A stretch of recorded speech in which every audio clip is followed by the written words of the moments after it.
Genesis 3. Now the serpent was more crafty than any other beast of the field that the Lord God had made. He said to the woman, "Did God actually say, 'You shall not eat of any tree in the garden'?" And the woman said to the serpent, "We may eat of the fruit of the trees in the garden, but God said, 'You shall not eat the fruit of the tree that is in the midst of the garden, neither shall you touch it, lest you die.'" But the serpent said to the woman, "You will surely not die, for God knows that when you eat of it, your eyes will be opened, and you will be like God, knowing good and evil." So when the woman saw that the tree was good for food, and that it was a delight to the eyes, and that the tree was to be desired to make one wise, she took of its fruit and ate, and she also gave some to her husband, who was with her, and he ate. And the eyes of both were opened, and they knew that they were naked. And they sewed fig leaves together and made themselves loincloths. And they heard the sound of the Lord God walking in the garden in the cool of the day. And the man and his wife hid themselves from the presence of the Lord God among the trees of the garden. But the Lord God called to the man and said to him, "Where are you?" And he said, "I heard the sound of you in the garden, and I was afraid because I was naked, and I hid myself." He said, "Who told you that you were naked? Have you eaten of the tree of which I commanded you not to eat?"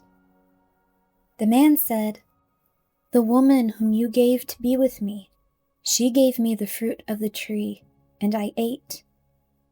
Then the Lord God said to the woman, "What is this that you have done?" The woman said, "The serpent deceived me, and I ate."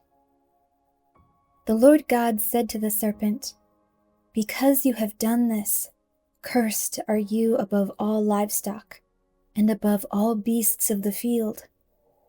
On your belly you shall go, and dust you shall eat all the days of your life. I will put enmity between you and the woman, and between your offspring and her offspring. He shall bruise your head, and you shall bruise his heel."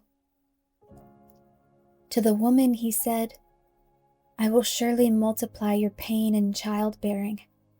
In pain you shall bring forth children. Your desire shall be for your husband, and he shall rule over you." And to Adam he said, "Because you have listened to the voice of your wife, and have eaten of the tree of which I commanded you, you shall not eat of it. Cursed is the ground because of you. In pain you shall eat of it all the days of your life. Thorns and thistles it shall bring forth for you, and you shall eat the plants of the field. By the sweat of your face you shall eat bread, till you return to the ground. For out of it you were taken, for you are dust, and to dust you shall return." The man called his wife's name Eve, because she was the mother of all living. And the Lord God made for Adam and for his wife garments of skins and clothed them. Then the Lord God said, "Behold, the man has become like one of us in knowing good and evil. Now lest he reach out his hand and take also of the tree of life and eat, and live forever." Therefore the Lord God sent him out of the garden of Eden to work the ground from which he was taken. He drove out the man, and at the east of the Garden of Eden he placed the cherubim and a flaming sword that turned every way to guard the way to the tree of life.